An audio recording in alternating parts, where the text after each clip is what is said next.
No, look up. It was here that the prisoner, who thinks herself the prison warden, made her choice. Witness, listen, and awaken.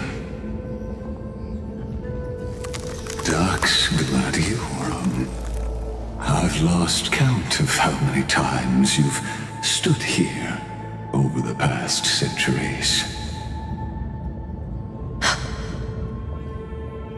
You talk too much for a prisoner like Kyrgyz.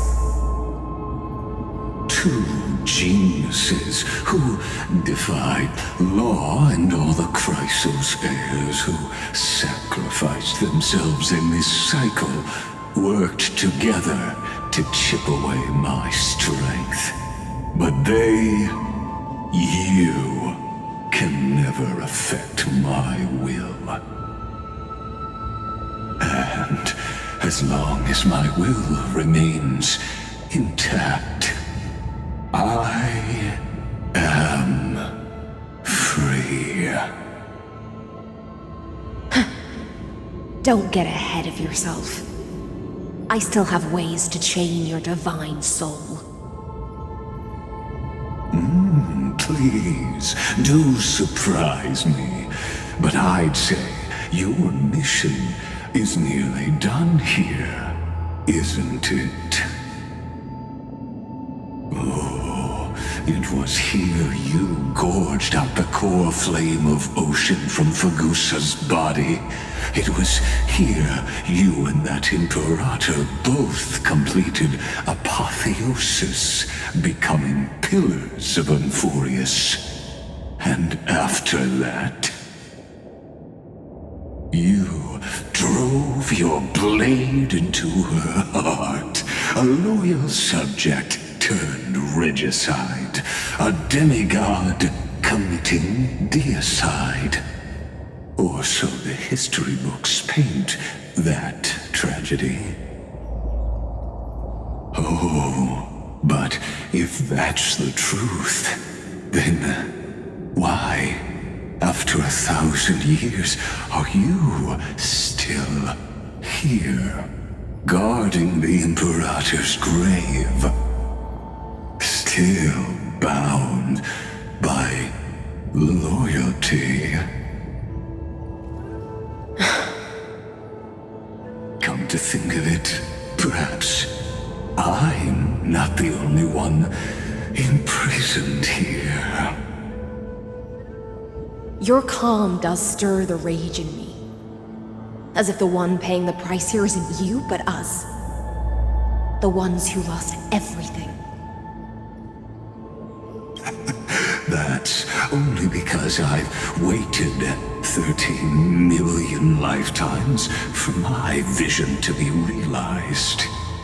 Countless millennia. Loneliness never once showed me its fatal side. In fact, for a prisoner of the cave, it's more like an old friend. One that helps me think. But you're different, Dux Gladiorum. Loneliness has crept from the silent depths, sinking its claws into your mind. Bit by bit, it's peeling you apart. Will you regress into one of those lost mad sirens? Oh, what a shame that would be. You're right, Lygus. Loyalty, curse, the fall of my kin, and this endless waiting. These shackles are too heavy for a fish that cannot perceive any light. I can't break free of the whirlpool that's pulling me under. Nor do I have the unwavering resolve to force myself to wait for that person's return, as everyone hoped for. Oh, deliverer from beyond the sky, my executioner. How much longer until he arrives here? Or will he ever return? I don't know.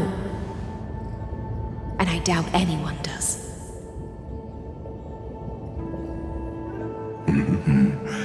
Then, what will you do?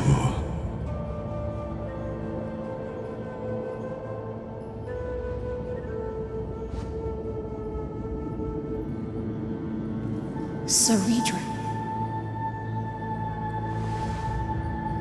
This will be the last time I carry out your decree. Ever since you took me under your banner and made me the Dux Gladiorum, my music has belonged to others.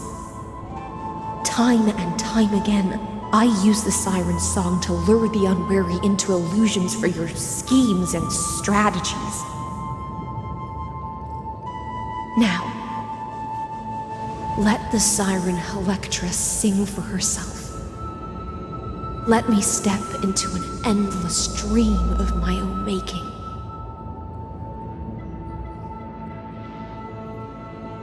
Oh, great ocean. I offer you the rest of my clarity and my freedom in exchange for the strength to stand against the nihility and honor the sacrifices of the fallen heroes.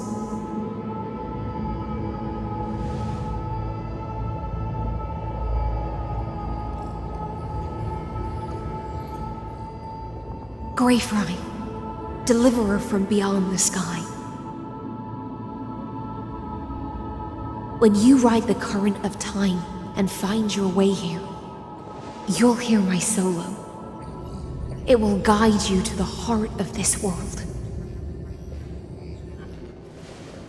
By then, I may still be lost in my self-wrought slumber, but I'll uphold my part of this long relay and guard the shackles that seal the Theoros. Do you still remember? To awaken someone from a siren's voice, you'll need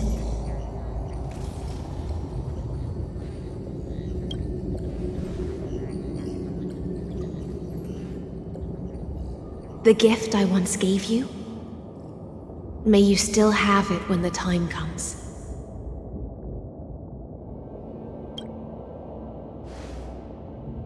When you return, please pour that honey brew upon this grave. It holds the story of all our struggles and sacrifices. May you see it one day. The prelude Amphorius wrote for your return, carried forward through a 1,000-year relay.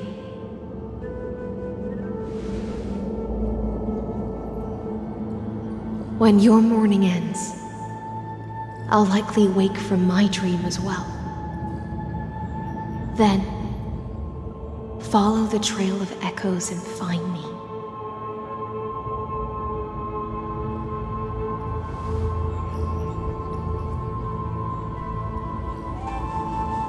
And together, we'll bring judgment upon the sinner who defiled the erudition.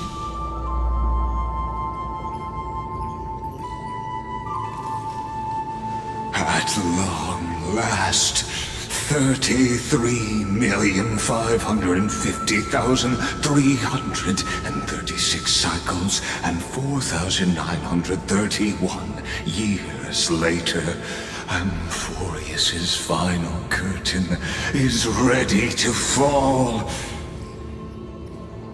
The shadows within the cave gave everything, yet all they did was mimic life outside its walls. A futile effort steeped in sorrow. Enough! They were no shadows. Everything they did shattered the darkness of this cave and unearthed the core flame of Trailblazer. And now, with that core flame, How like the dawn of Amphorius!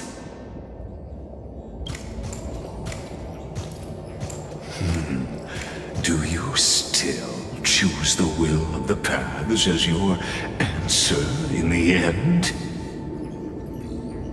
I do not agree with that answer, but I respect your tribute to them.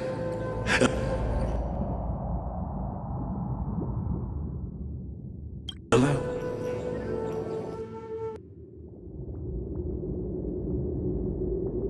As an apology, and in the name of Theoros, who saw all destinies in this world, let me join you in mourning. Let us bid farewell to the heroes who sleep here. And then let us face each other and decide whose flame will rise with this new dawn.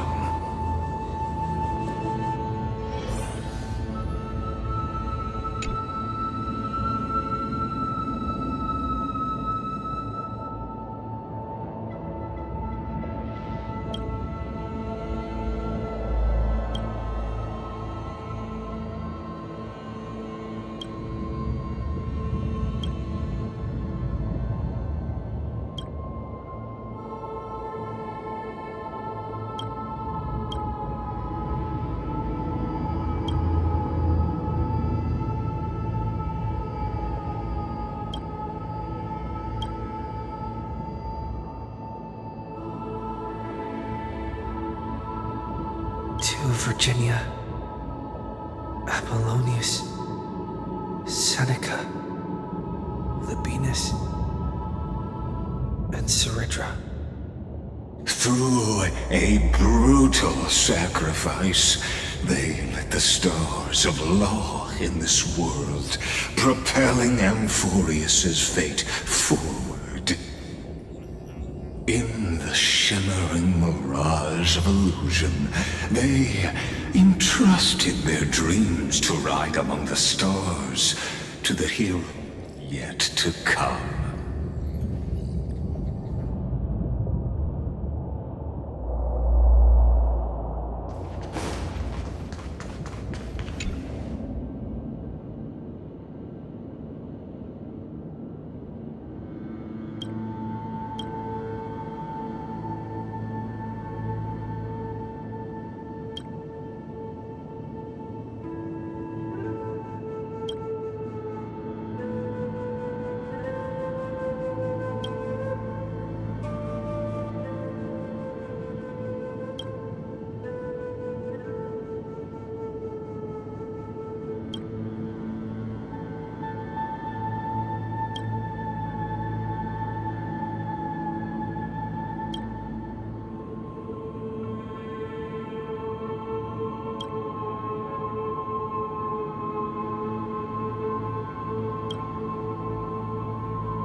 To Aglaia, Trebios, Mightymos, Castorus, Anaxagoras, Cyphera,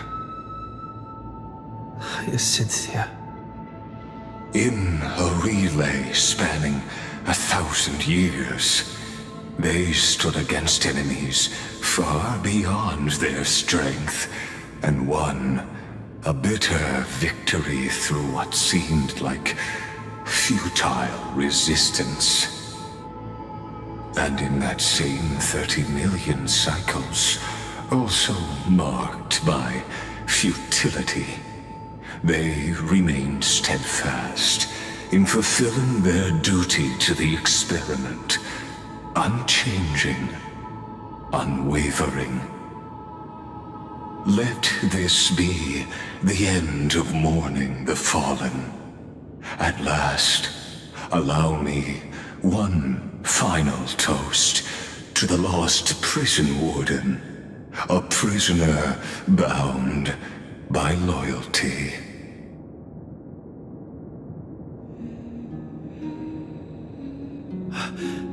That voice. Could it be? Bathed in the honeydew of Fagusa, she will awaken from her 1,000-year dream and sing the final song of her mission. Hysilen. This tombstone of the old world serves as the anchor of the siren's illusion, a sigil Electra used to bind herself. At the same time, it is the very thing I once proclaimed at the start of the show, a microcosm of Amphorius itself.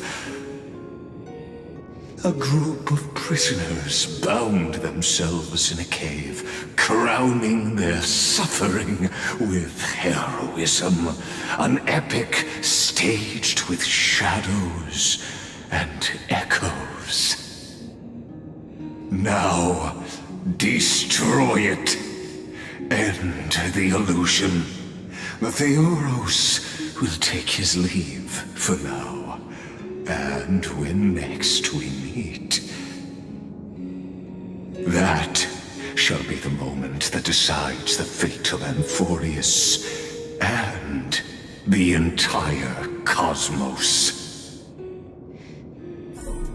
The prison warden's dream is nearly over, and the prisoner will soon be freed to the final execution ground, where I shall be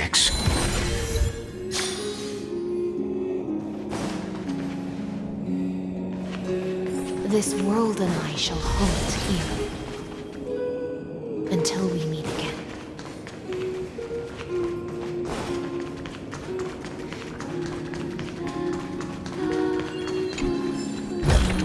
Is that all?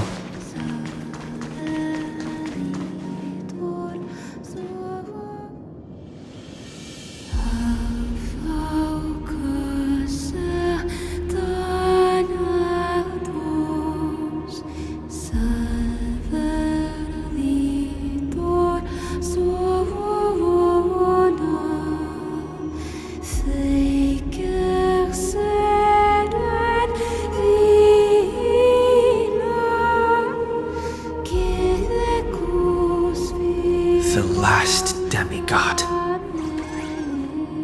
I'm here.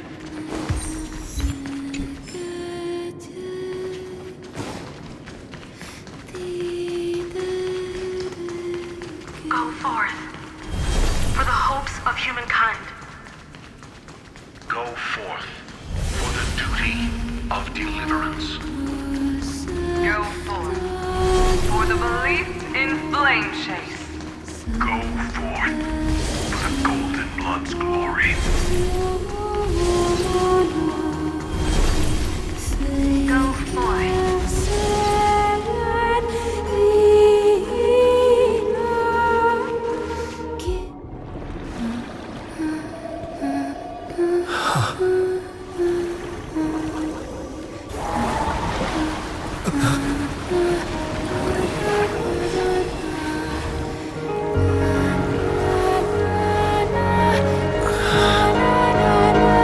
Seems like my feast is over. It's now your turn to perform.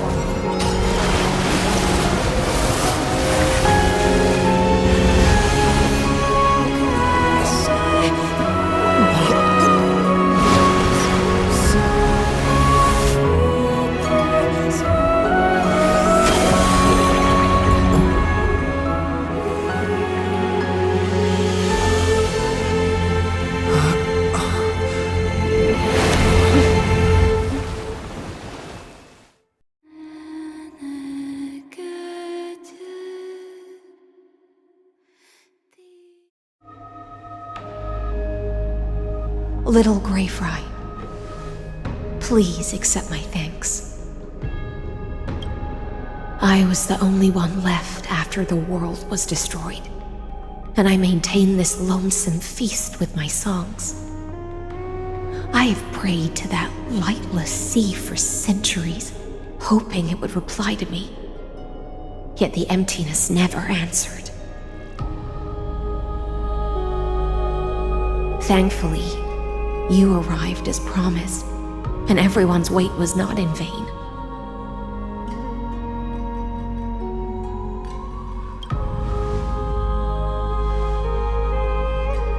To see a single trace of light in the abyss of futility was already my greatest consolation. When compared to those who have been forgotten, I have no right to complain about my torment. Now, you and I will walk towards the end of this world. The heroes have waited for this moment for far too long. Let us use our blades to testify our resolve.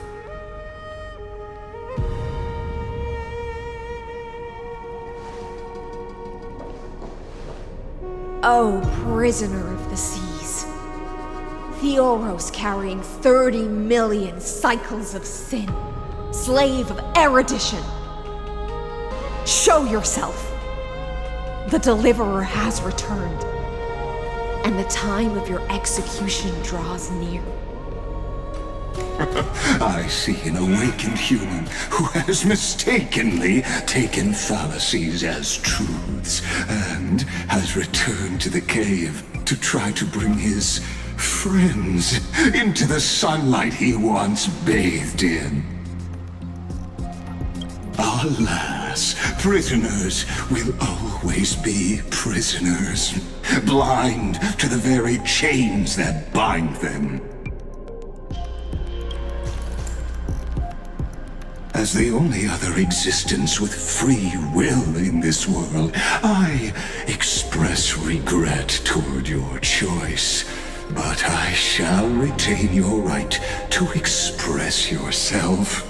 After all, every actor should have a final line before they bow out.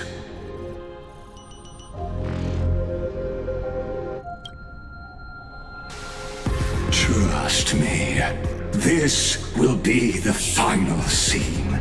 The last dusk this world will ever see shall become the climax that decides the fate of the cosmos. What an appropriate end. My cognition resides in the exomyth. It is pointless to defeat my avatar, projected into the experiment. My body is the shadow cast on the wall by the fire, and my words are lingering echoes within the cave. How can a character in the play fight against the audience? Kaslana failed. The demigods' sacrifices were pointless. As for the two geniuses you placed such high hopes on, I ask of you, where are they now?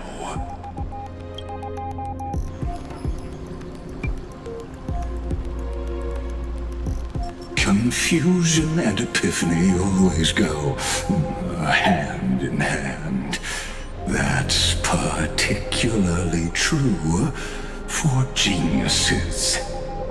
You must be very confused about why you could not gain a straightforward victory in a world constructed by an ordinary Intellitron. An ordinary Intellitron? Cut the pretense, Senior Society member. We've torn off your meticulous mask and figured out Amphorius' true form. It's part of the primordial prototype machine, the first scepter ever created. In other words, a detached part of Noos's divine corpus. That's why it has the potential to destroy erudition. As for who would be able to control the Ionic system to rewrite knowledge, only one person has ever managed such a feat. You better have an explanation for the Society. We want an actual answer, not another prolonged metaphor to cover up the truth. Why are you the one doing this? Answer me!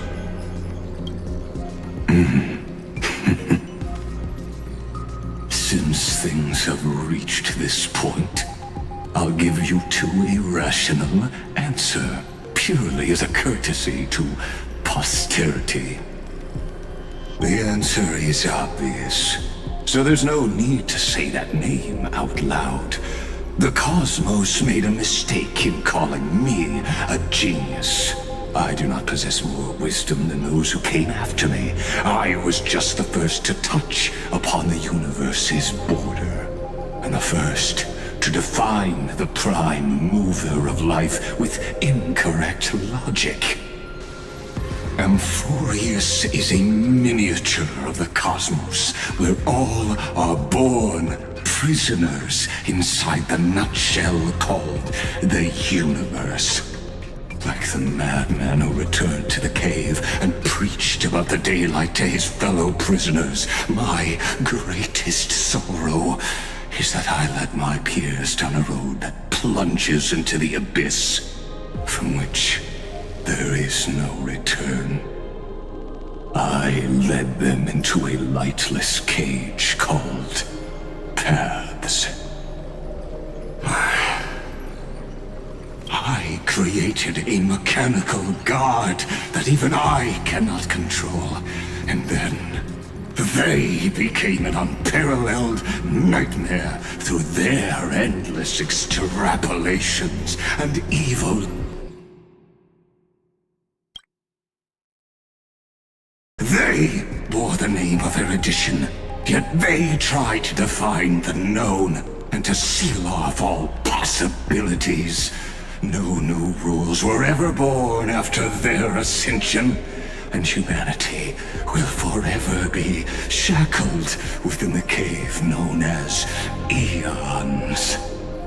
Therefore, as my organic life neared its end, I coded my consciousness using 14 algebraic expressions and spread my logic core over 9 bodies, all to finalize my ultimate denial of Nous in the future, and to erase my wrongs with my own hands.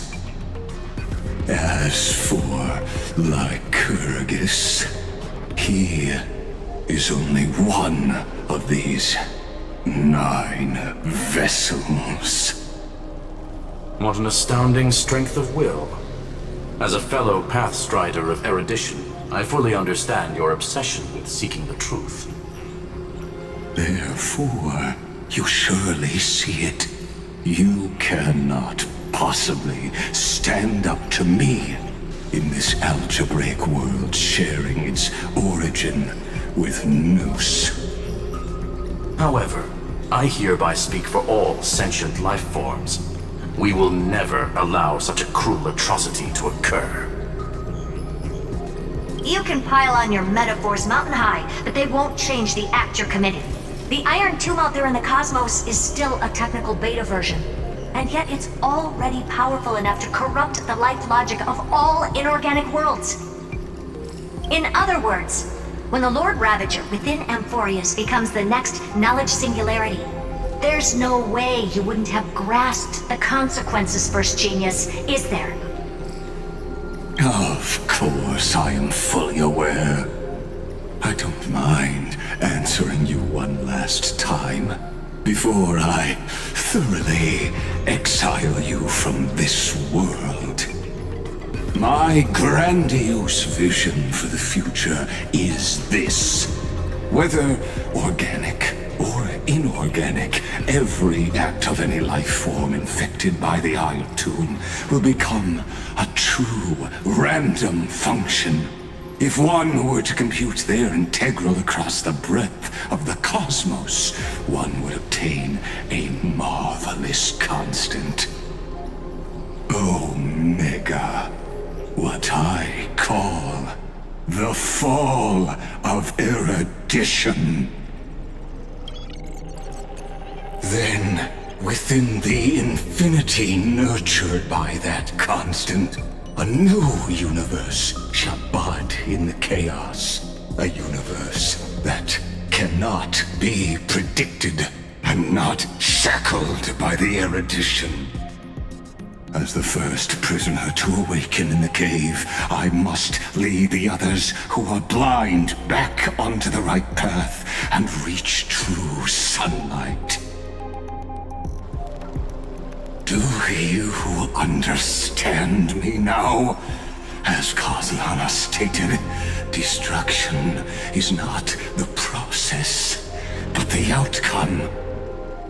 It is revolution through complete annihilation, and the grand rebirth, after all has been reduced to ash.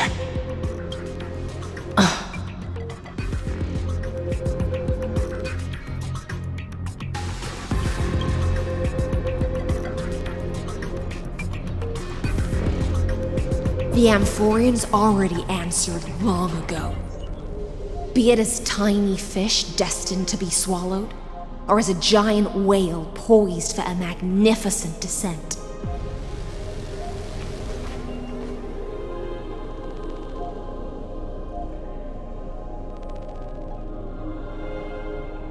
We will all fight against fate till our last breath. That includes me, Electra. Once the Imperator's subject, now the Deliverer's blade.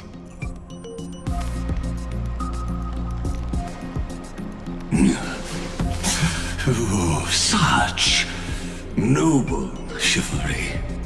Admirable. I will also show my true self to you on this momentous occasion as a gesture of respect. And provide an insignificant academic suggestion. Thus speaks Genius Society number 1. Xandar 1 Kuwabara. The entelechy of the universe's Alpha and Omega. There's no need to rage against the truth. The value of any formula resides only in its answer. As for the process of solving it, no matter how elegant, violent, solemn, or humorous, it is all utterly meaningless. As the Theoros, I will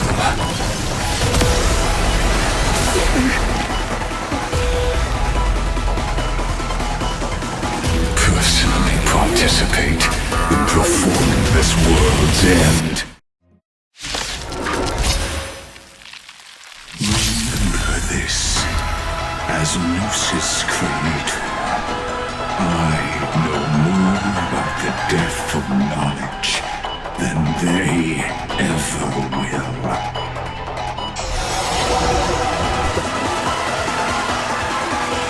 Careful. This is Lygus's true form.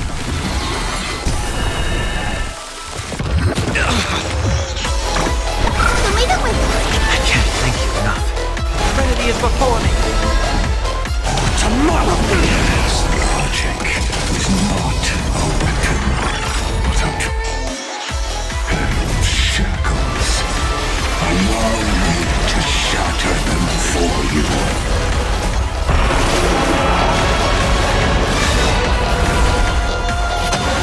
Tear the sky! Destruction needs no introduction.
Hang in there.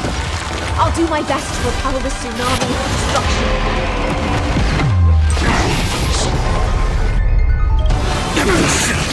Process. Ether. Hail the new dawn. Truth. Invoking Lygus. The Trojan horse entered. All stars burn to ash.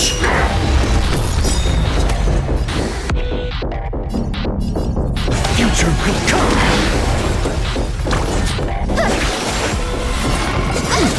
Trust me, we can do anything.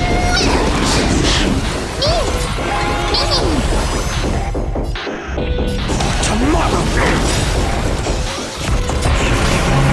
Corpulence consume me. Sun tear the sky. I see it. Target the connector between his thoracic and lumbar vertebrae. Destroy that spot.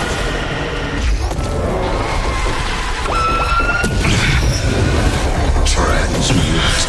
Protocol warning. Emotions. Hail the new dawn.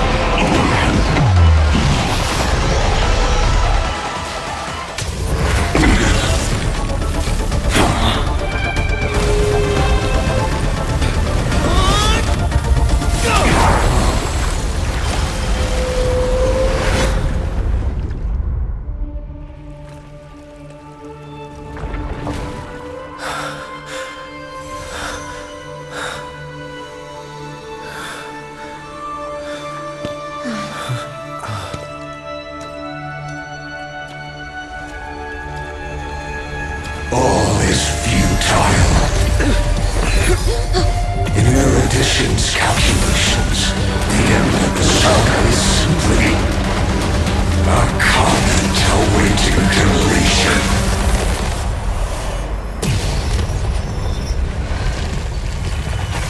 I don't like such a cold statement, okay? If numbers can decide the end of a story, then we can surely also pen a new beginning.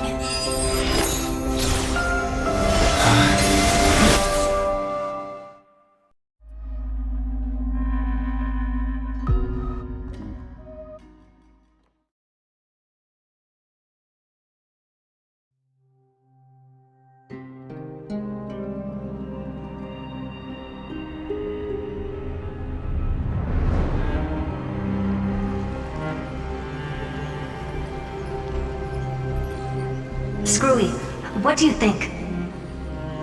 If your hypothesis of Lygus' identity is true, then even if we remove the restrictions of the ultimate protocol, the chances of us defeating him in a head-on battle will still remain lower than the acceptable threshold. Therefore, victory will still hinge upon Mr. Trailblazer and Miss Cyrene. Go on. Maybe we're thinking about the same thing. Lygus' cognition resides in the exo-myth. He is both an instigator within the experiment and the observer outside of it. Logic. His inspiration circuit can simultaneously process the different time flows in and out of that world. That's where things get tricky. He simultaneously exists in two different timelines, where the internal clocks are wildly different. That old Intellitron's neurons have completely gotten used to that over this prolonged experiment. And that's why he holds home field advantage. You and I should be able to manage that too, if given more time. Unfortunately, there's no if, and we don't have more time. That's why we need to change our way of thinking and turn his advantage into a weakness. The key lies in memories, right? Oh? You caught on quick. You've already mentioned my friend and I, so it's an easy connection to make, no? My intuition has always been very on point. Good. Then I'll cut to the chase. Since his thinking speed far exceeds that of normal people within Amphorius, we are going to externally plant a memory into his inspiration circuit. Then, command it to loop endlessly until he gives in. Even the most flexible and sturdy inspiration circuit cannot withstand the traffic of a full-on information flood. When the amount of information exceeds his cognition filter's capacities, he will have no choice but to focus on processing this memory. That's when the parallel processing advantage he gained via Amphorius will completely destroy him. An image from a person's memory played in real time might only be a second for us, but for him in Amphorian time, it could be millions or even billions of calculations. He won't be able to do anything but watch as he's locked into this prison forged by memories. Then we can entrap him in the same kind of cycle as the heroes were in, and get him to experience loneliness and pain in that endless recurrence. It's my greatest honor to be on the same page as the geniuses.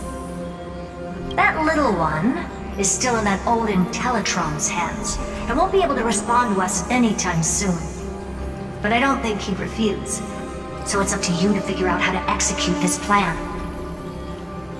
I'm not sure how this happened, but I knew it as soon as I saw you. You are currently a mimetic entity of the remembrance. Yes, I seem to be something you folks beyond the sky call a memo sprite, but that's fine by me. It suits me perfectly. I can serve as the vessel of memories and do my part for the final battle. But before that, we have to tell you. The path characteristic you exhibit is very special. There's no way you're just a simple memo sprite. However, I'm sure about one thing. You are a mimetic entity born in Amphorius, yet you only awakened with the little one's arrival, and only matured as he embarked on the path of remembrance. That means your existence is completely attached to his memories. If there ever comes a day when he forgets about you for even a few seconds, or loses his last connection with Amphorius, then you must be prepared for the worst. You will disappear in the memory zone, utterly gone, without even a single line of data to remember you by. But that's already happened, hasn't it? No wonder I've always had a weird hunch. But that also means I was right in thinking. As long as my friend and I are together, we can do anything.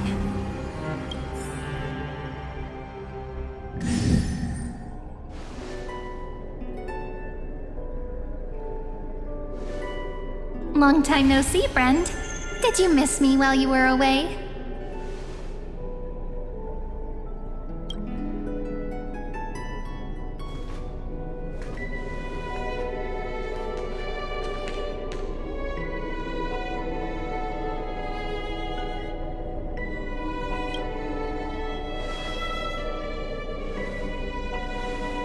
Same here. I've been waiting for you for 1,000 years. Like how everyone in Amphorius was also waiting for the Deliverer's return. You probably already knew about the genius's plans for that memory. I had to hide really well in a corner in time so Lygus wouldn't find me, and wait for the right opportunity.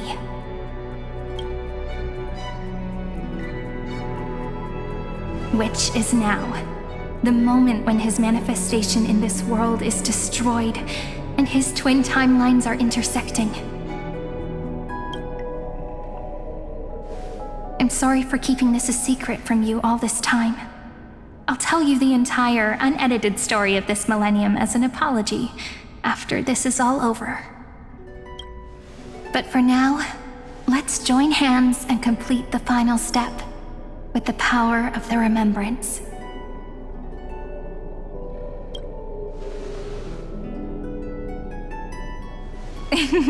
Yep. By the way, speaking of joining hands,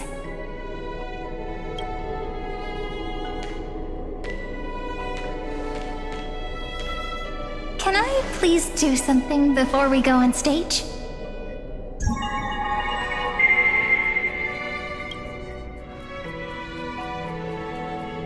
Remember the joke we made back at the Grove? Look. Aren't my hands pretty now? What a fascinating feeling.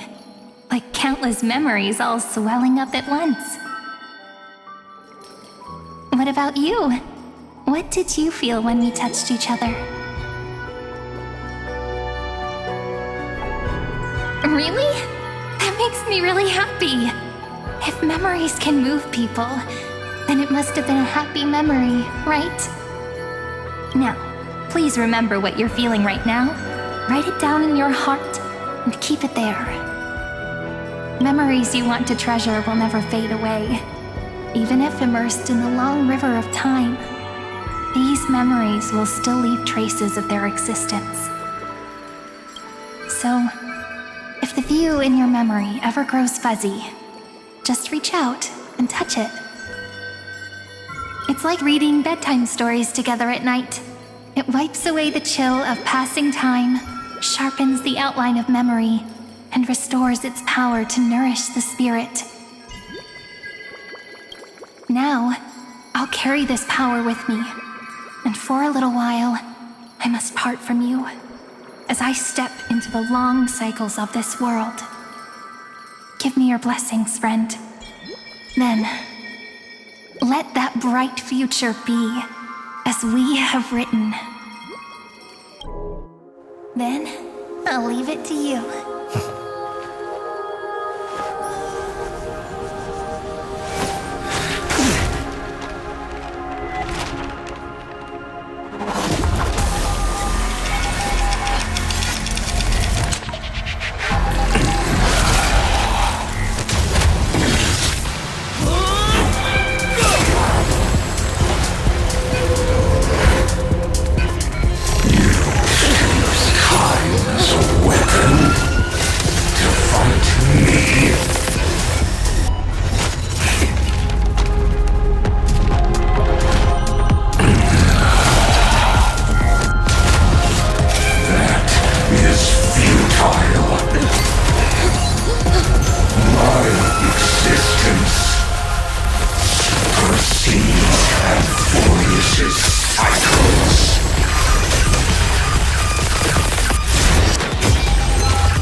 All plays are like this. Once you're on the stage, it's hard to return to the audience. Welcome to our story. How does it feel?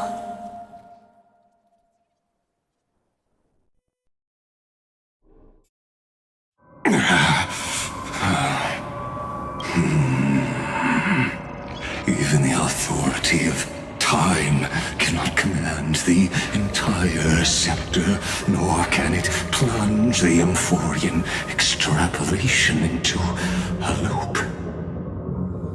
If this was no system malfunction, then was I implanted with a mimetic entity of the remembrance? You guessed it right away. As expected from someone people call the first genius. I'm gonna keep doing what I just did if you don't stop, you know? My friend and I won't allow you to leave this memory, no matter what happens. Which means you are now trapped, Lord Xandar. An elegant idea, and an exquisite execution. Regrettably, it is you who are restrained by time, not me. Know that patience is my greatest weapon. Waiting and victory are the same for me. You will crumble before I do in this moment stretched out to an eternity, just like Kazlana will. Yet all I need to do is to wait, as yet another futile bug falls down the cliff and into the bottomless abyss. Now I'm a pink bug? My looks are seriously changing all the time. But you're not wrong. We're definitely not gonna solve the problem if we just put you in another prison. So that's why we never wanted to do that in the first place.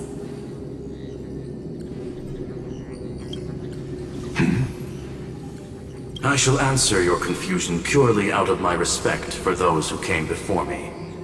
Have you heard of the synesthesia dreamscape in the Asdana system? Interestingly, that place once had a prison too. Life forms living in that environment, abundant with memoria, have a chance to connect their perceptions with each other's. Even across great spatial divides, they're able to detect shifts in one another's states. I call this phenomenon memory zone entanglement. In Asdana, people made use of that phenomenon to build a nation within a dream, after adding in the catalysts of harmony and remembrance, that is. Is that how you walked into my prison cell? Using those same principles? I would much rather call this location our negotiation table, Lord Xandar. Nonetheless, your hypothesis is correct. We happen to have an ally skilled in tuning, while the Trailblazer and Miss Cyrene both have an astonishing amount of resolve, which I'm sure you can testify to. I am also sure that with the support of such a resolute memo sprite, our conversation can last for a long, long time. I'm the best at listening to stories, you know? I'll leave the exciting clash of the erudition to you two geniuses. A brainstorm? I like it. And it's 2 against 1? Well, I like it even more. Let's talk, Xandar. Take a guess. How much do you reckon we can dig out of your brain before the next second? And how many ways can we find to deal with you? Besides, in your current predicament, there's no way you can take our trump card away. Go, little one. Go. Overturn the Era Nova. Lygus disappeared? It seems you had conducted a secret hunt in the depths that even I cannot reach. In that case, go.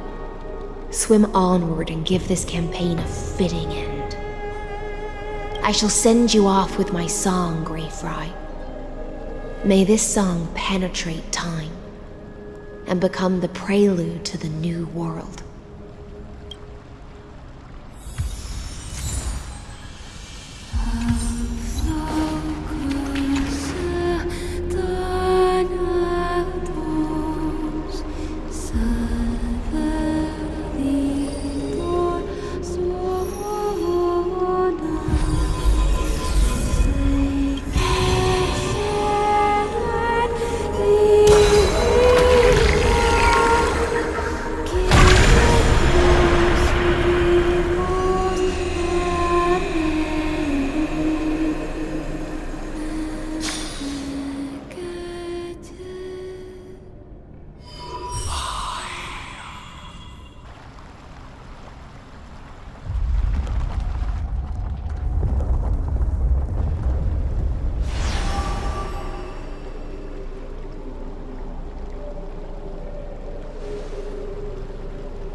Gladiorum, you have completed your duty. A new dawn is about to rise. Why not swim towards it?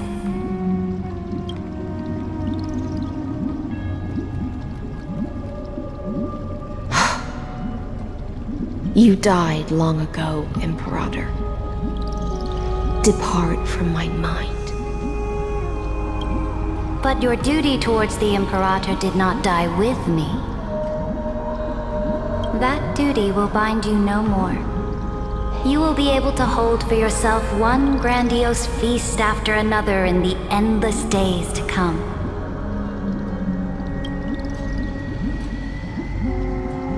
So go.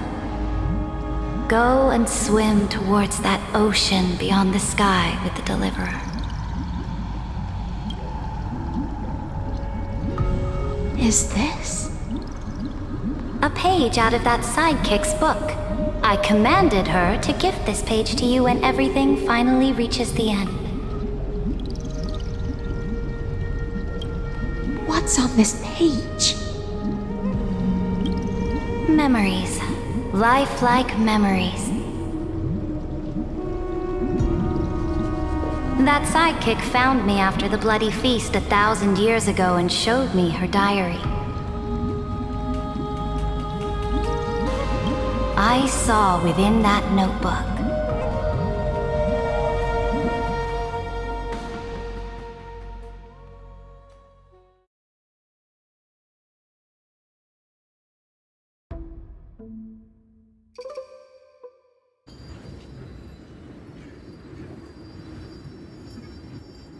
Is this that Deliverer's experience? It's truly immersive. People beyond the sky apparently utilize this power to seal past scenery into crystals they call light cones. But I only know so much about the remembrance, so I can't completely replicate the past. But I'll do my best to talk about the missing parts. I'm all ears. Go on then. Do your best. But if your chatter gets too boring, or if I deem it offensive, then law will become forever beyond your reach. Got it. I'm sure you'll find this to your liking. After all, it's human nature to want to embark on a journey into the unknown.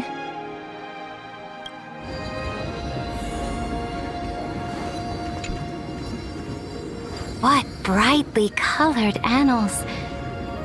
The journey of the Deliverer's conquest. Let me partake in it. Is this a fortress in the sky? This is the first step of my friend's journey among the starry seas. This place is called the Herta Space Station. Just think of it as a supersized grove of Epiphany. Oh, so it's the territory of that witch.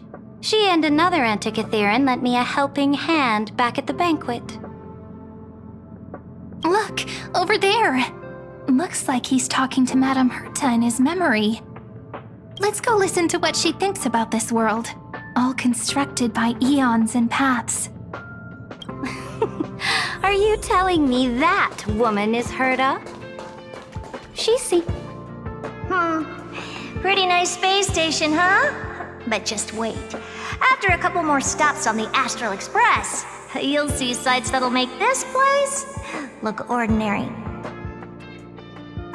Oh, the cosmos is so vast that the unknowns far outnumber the knowns. But none of them will end up being anything amazing. The farther you go, the more you'll understand what I mean. So do your best with the nameless. Break a leg! And remember to send an update or two to Asta when you've got some downtime. She certainly shares my way of thinking. Only that instead of a conquest through blood and fire, they chose a gentler path. People call Madame Herta and Mr. Screwlum geniuses. Apparently, only the smartest people in the cosmos can receive the blessings of Nous, Amphorius' true creator. Do you mean that even individuals of such nobility are merely subordinates to a god?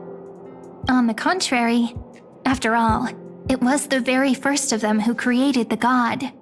But I don't really know all the details about that. You might be able to ask Madame Herta herself when you get the chance. Let's go check out some other worlds next, shall we? Oh, the cosmos is so vast that the This next stop on the journey has a lot of similarities to Amphorius.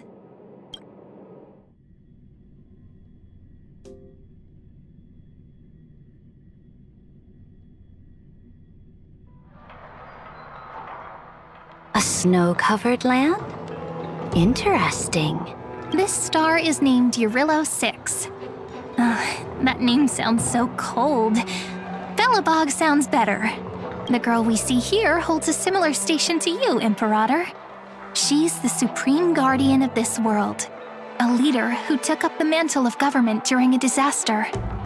I did not expect the Empress of this world to be so young. Well, your appearance isn't much older. The object in the distance resembles Nikador. Is it a weapon? It's all thanks to you that we survived the crisis. The collaboration with the IPC is both an opportunity and a challenge.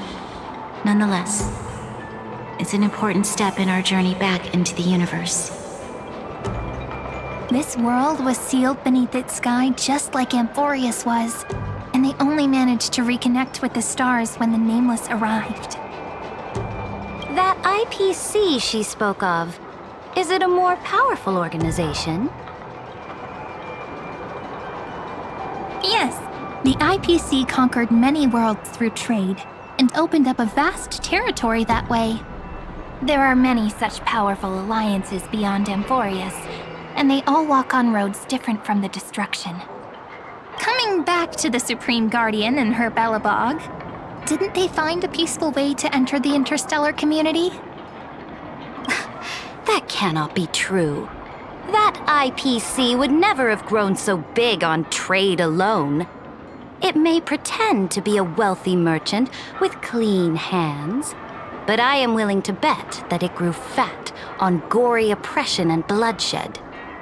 Its path of conquest must have had no mercy for the weak and would have destroyed them if needed. Are you telling me that this snowland never thought about tossing its dignity to the wind and kneeling to the IPC? I will not believe it. I will never allow the Imperator's empire to be sullied by others. Amphorius must become a power so strong that no interstellar foreigner would dare to look down upon us. Imperator, Belobog isn't as weak as you imagine. Listen. I indeed hesitated. But now I understand what we must do. Belobog must learn how to walk on her own until she no longer needs the support of others and can stand on her 2 feet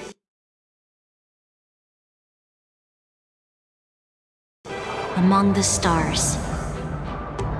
Even if I may not live to see it, I believe such a day will surely come. They still have their dignity intact.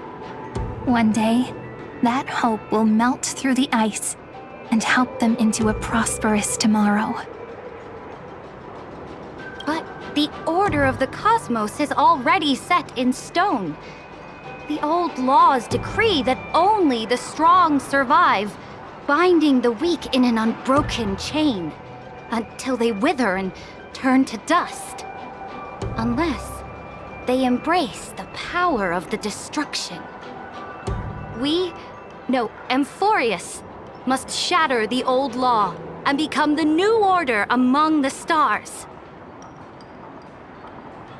Speaking of the Order, another one of my friend's companions may be able to enlighten you further on that. Let's go to the next page. I indeed hesitated. But now I understand.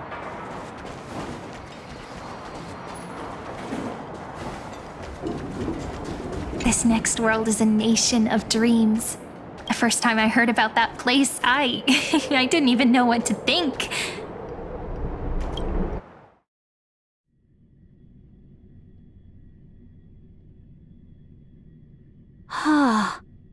Such opulence does indeed evoke astonishment. This world is called Penacony, an eternal city built upon a land of dreams. It's also my friend's previous stop, where they went through a risky but exciting adventure. Tell me about it then. That man standing afar has wings on his head. I am truly curious.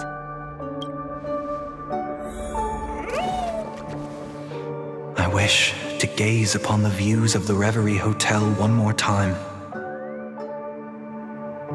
I'll be just a traveler when I come back here again. And perhaps, through a traveler's eyes, even the things I once knew so well will feel strangely different. Penacony is a land of the harmony, where all dreams and hopes merge and combine. It believes in unrestrained freedom, and that's how it lost itself in shallow delights. Then, this young man before you chose to rewrite its laws, using the power of the Order, hoping to shape a dream-bound paradise of perfect happiness. Yet, the paradise of my dreams remains far away. Perhaps a brief journey with the Nameless can show me more possibilities in my search for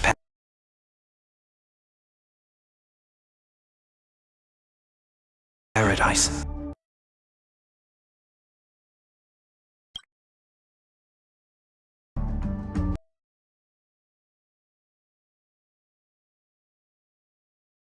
As for what Penacony should look like, it'll be up to her. No, up to their trailblazing now. Ah, it sounds like this ideal kingdom is no more. That's right. The people chose to wake up at the end. You can't see tomorrow when drowning in sweet dreams. This individual's law acknowledged only gods and constructs, leaving no space for humanity. And yet, the fact that he could accept defeat and resume his journey shows a rare self-awareness and clarity of mind. You are also very self-aware, Imperator. Then you must know that the world promised by the destruction also has no place for humanity. I am indeed very aware of Lycurgus's honeyed words of deceit. I have seen enough. Take me back.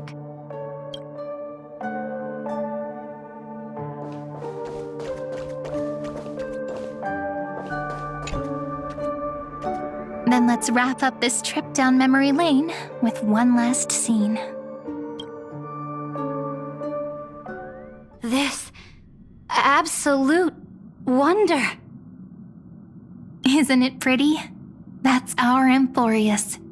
Our world flows and meanders in this endless band of light.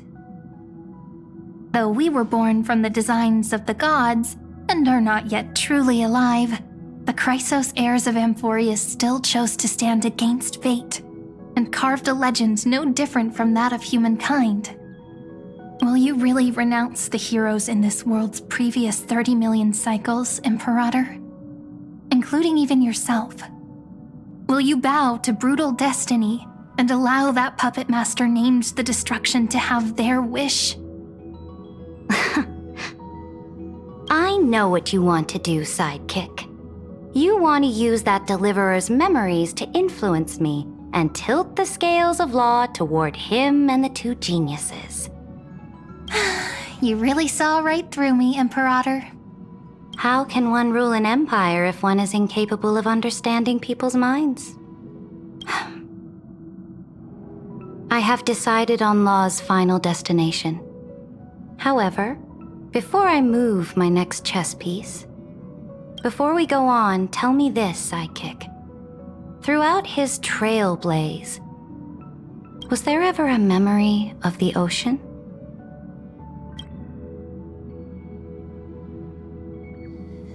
The ocean. My cradle. My home. You shall complete your conquest in the ocean at the boundaries of this world, and eternally slumber in the sound of tides. You shall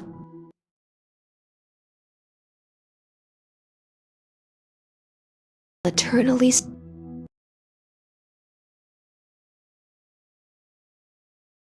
slumber in the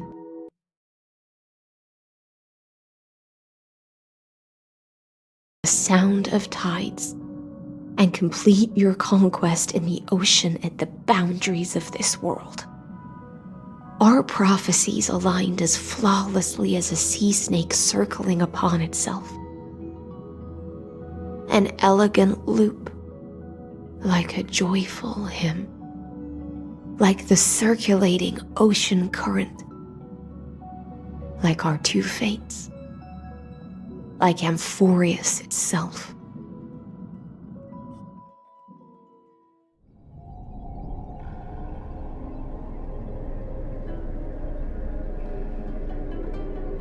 The trial is over. So tell me, who will own the divine authority of law? I won't give it to anyone. What? I am the law. Why should I give my imperial crown to any other?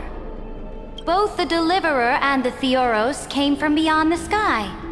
They have no right to interfere with the lands I conquered with my own two hands. The law of Amphorius shall be determined by Amphorius's master. What exactly did you see in the trial? Everything. I saw everything regarding the rules of this world's operation. I saw the laws of extrapolation that Theoros spoke of. I saw the ultimate protocol. As long as I offer a sacrifice of equal weight, I can rewrite the laws of this world according to my will. I can turn good into evil, ugliness into beauty, and weakness into strength. Fate gave me a very fair deal. One rule change for the life of one demigod.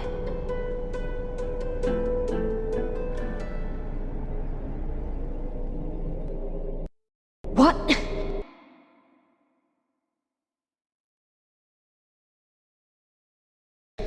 Are you planning to do?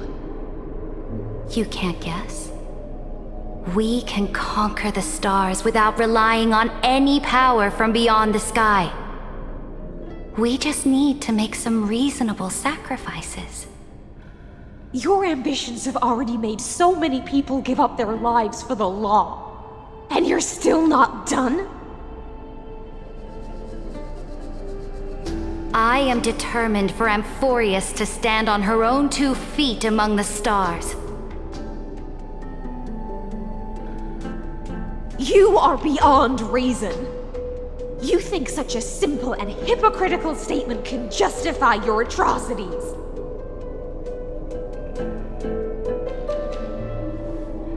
There's no new without destroying the old. That's what you consider an atrocity? Ironic, for that is also the unchanging law of Amphorius's revolutions. Ever since the Flame Chase prophecy resounded in the distance, fate has decreed for the Chrysos heirs to ignite our blood and illuminate this dark age. People would still be puppets of the old dynasty if it weren't for my conquests. But your world doesn't seem to be any different from your predecessors. Bloodshed, tyranny, oppression. You're making the same mistakes they did. Go and see everything for yourself. Go to any library I've built. Go listen to the rumors on every street corner. Go and witness how the Imperator crushed the old laws and forged new ones. Go and see what my conquests brought to this world. I cleansed the Chrysos War's filth and mended all the conflicts left by the Arabellica. I restored Akima's might and allowed mortals and Chrysos heirs to face each other as equals in the Council.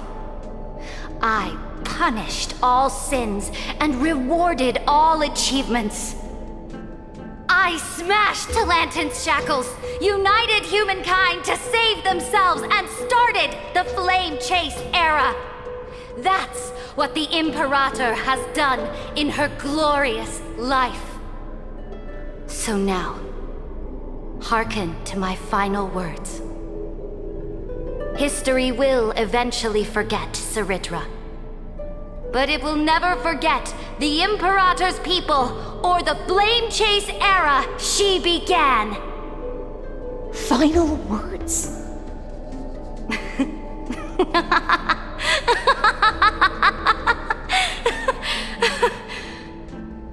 Amphorius is about to be destroyed. There's no time left for pointless debates. There is only one law I want to overturn to aid the final battle of deliverance. So I will only offer the life of one demigod. In the name of the Imperator, I command you one last time, Electra. Either sacrifice yourself for conquest, or pierce this tyrant's chest with your sword. Thus, the Imperator concluded her final speech. At the end of her life, at the last moment before she stepped onto the altar, she gave her most loyal subject the choice to decide fate, just as she promised her compatriots before her very first campaign. My blood flows in you now. Heroic compatriots, follow me, and we'll seize fate's reins! The Imperator fell. Some say that the Dux Gladiorum turned traitor and killed her liege. Some say that she imprisoned the tyrant in a shallow pond of water, then left. Which meant the Imperator had to kill herself to rewrite the law. There are countless stories about her death. All we can be sure of is when the knight left the Vortex, the Imperator was still mumbling about their past conquests together. The beginning and the end of her existence. Imperator, wait! How could someone of your status come to the front lines? Let me be the flag bearer! The troops defending the pass to the west of the grove, have they surrendered? They ran as quickly as they could when they heard your name. The Golden Cocoon Pass is now in the First Legion's hands. Good. What about the Delosian militia? The 3rd Legion set fire to the mountains and flattened everything west of the basin. They just need a few more days. That is enough. We cannot afford to miss an opportunity for victory. Lastly, how many Ladonian cannons are left? They are no more. The 2nd and 4th Legions have destroyed them all. Very good. They now have no way out, no reinforcements, and no artillery support. We will be able to liberate the Grove of Epiphany in the blink of an eye. We will launch the final charge 1 quint after the curtain fall hour tomorrow. Remember, as long as the Alliance's flag still flies on my shoulders, you must keep moving forward. Take no prisoners among the enemy's soldiers. All sages who resist are to be captured and tried according to martial law.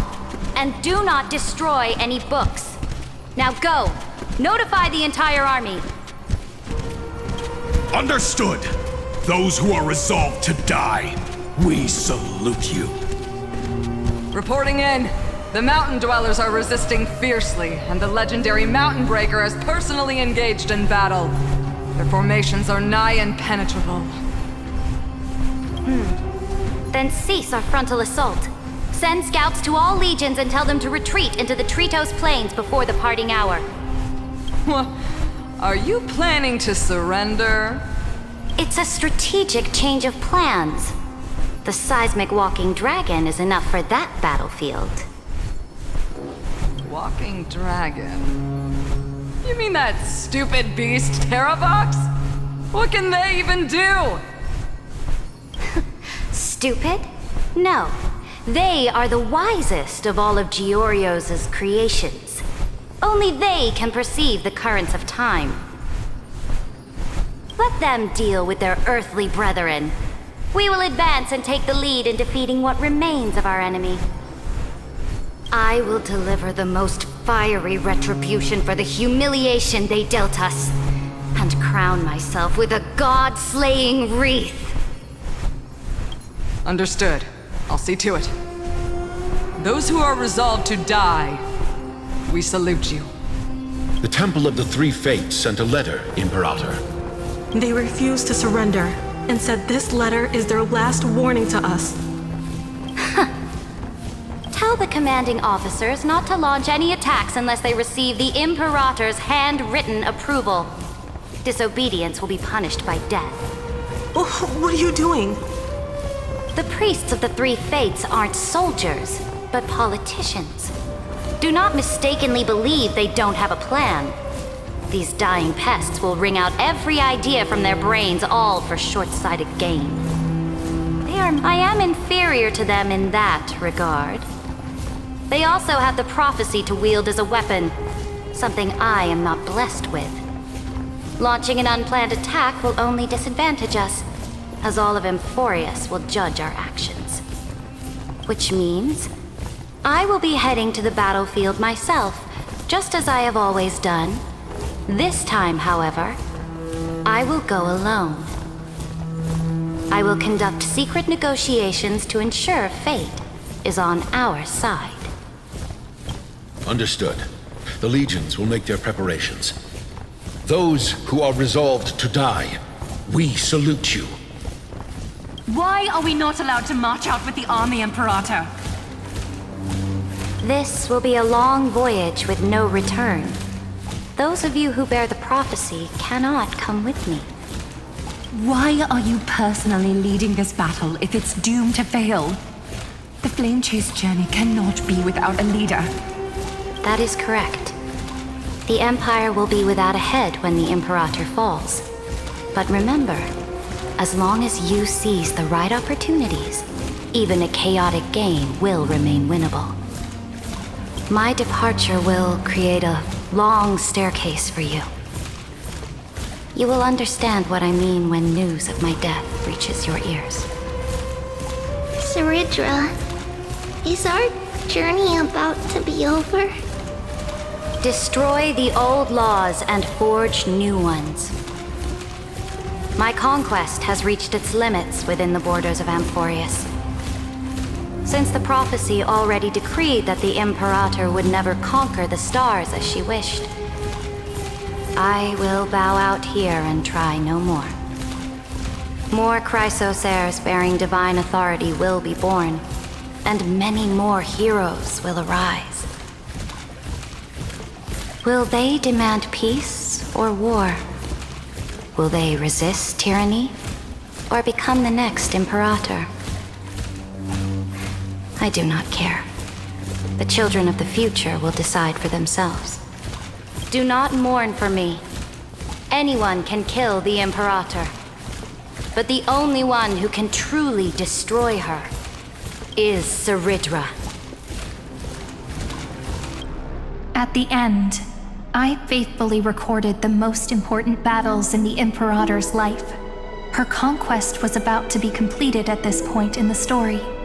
However, for some reason, a memory suddenly entered my mind just as I was about to put down my pen. It was a journey on a fantastical train. I had the honor of having a heart-to-heart conversation with the Imperator under the stars, and I asked her this question at the end of that discussion. How do you want history to remember you? As a hero who gave up her life for the Flame Chase? Or as a tyrant? She answered so quickly, as if she had made up her mind long ago. I would rather be forgotten than be defined.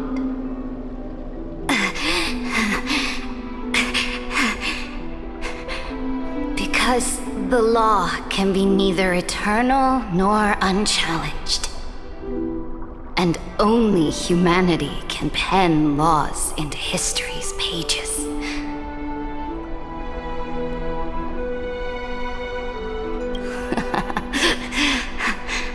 Now, I have shattered the greatest law of Amphorius. The game is nearing its end. Dux Gladiorum. Even though you killed the Imperator in the previous 30 million cycles, this time you finally found your own law. Then Hysilen's Electra.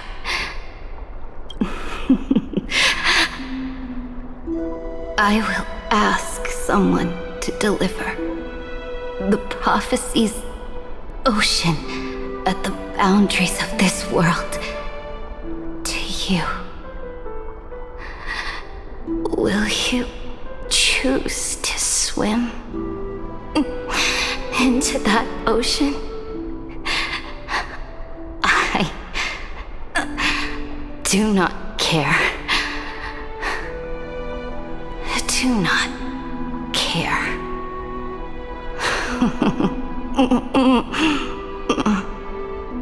The Imperator muttered about her conquests, and news of her death spread in the city. Freedom! Liberty! The tyrant is dead! Go! Shout this news in the streets! My people! My fellow elders! Do not panic. Stand your ground. That usurper has paid for her ambition with her life.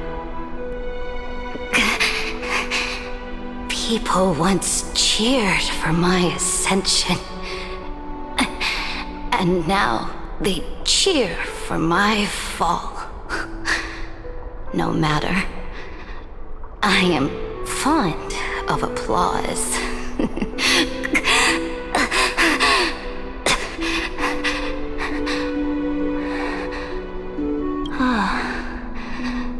I see the cosmos, the battlefield that I cannot reach. I will return in the next cycle. The stars will hear my legion's war drums, hear the great name of the Imperator. Hear Amphorius's surrender.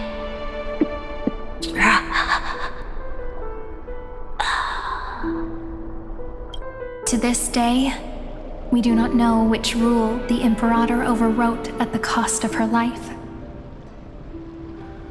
Perhaps the truth will only be revealed at the moment of checkmate, just like every chess game she ever played. We only know her death inflamed Akama. On one side of the city, those who defended liberty toppled her statues to the ground.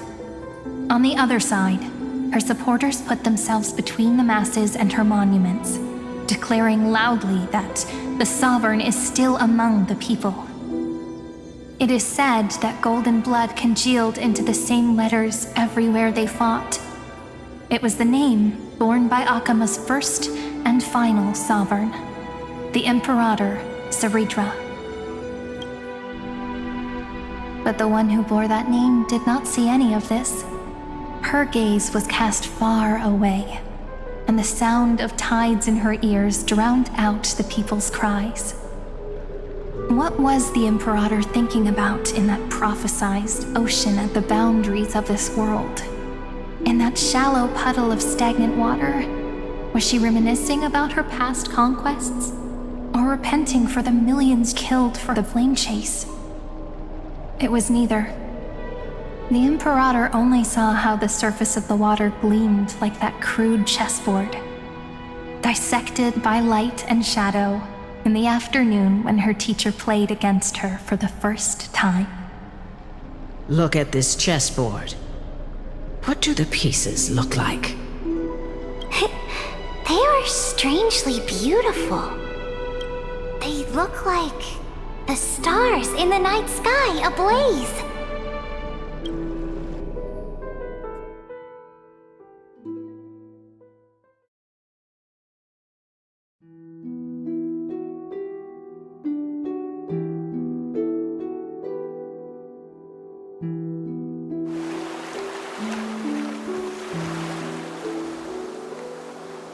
From that page emerged an ocean so vast, so pure, not a single trace of corruption. Is this Saritra?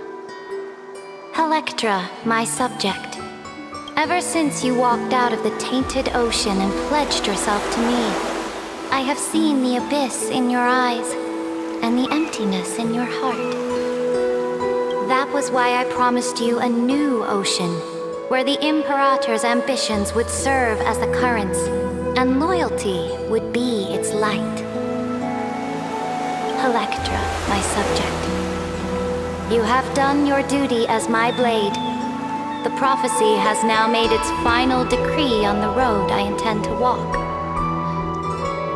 My conquest is doomed to never reach the stars. But the Imperator never makes empty promises. So take this memory, this ocean, beyond the sky, as witnessed by the Deliverer. This is the final gift that the Imperator can leave for her subject.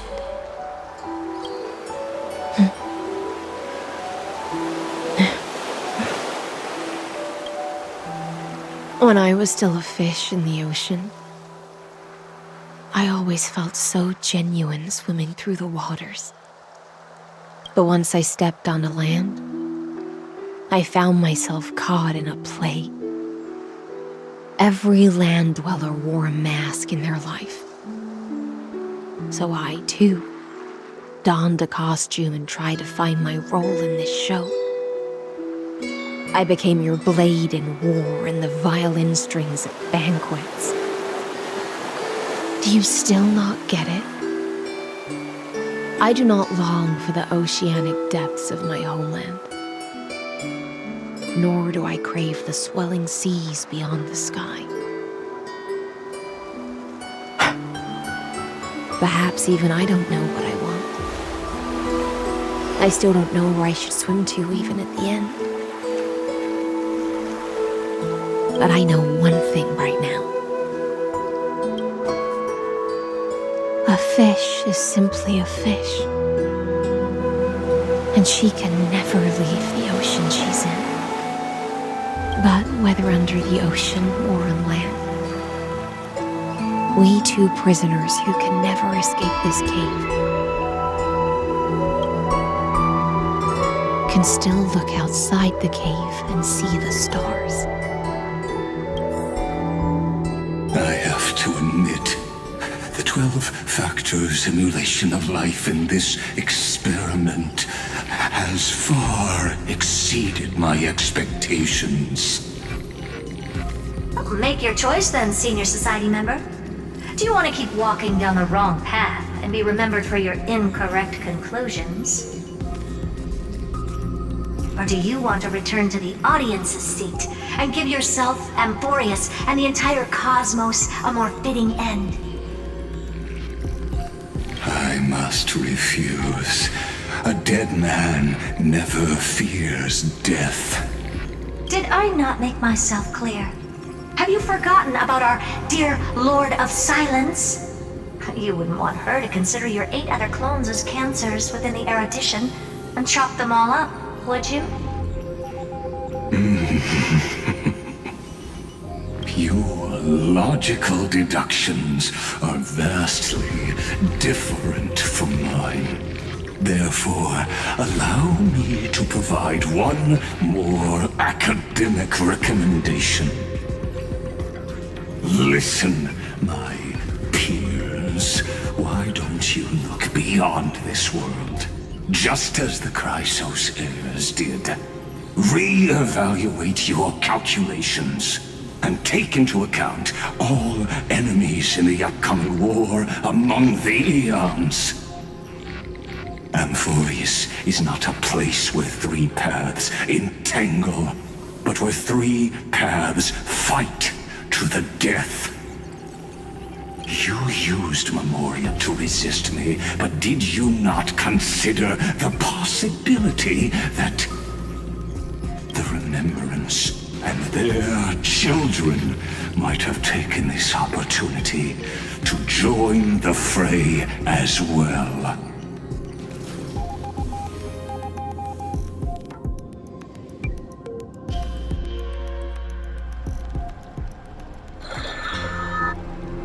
Oh, so this isn't just silence.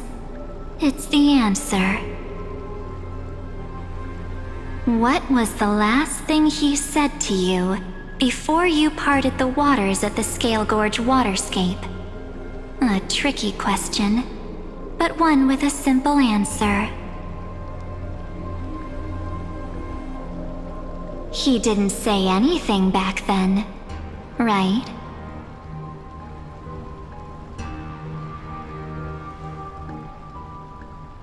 That's correct. And now I'm sure. You are not March 7th. There's no way she would remember that detail.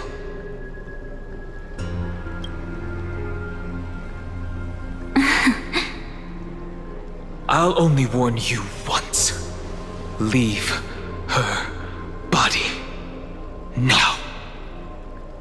How impulsive. That's not like you at all. Why don't you calm down and think about another possibility? I didn't take over March 7th's body. Rather, it's March 7th who regained my memories.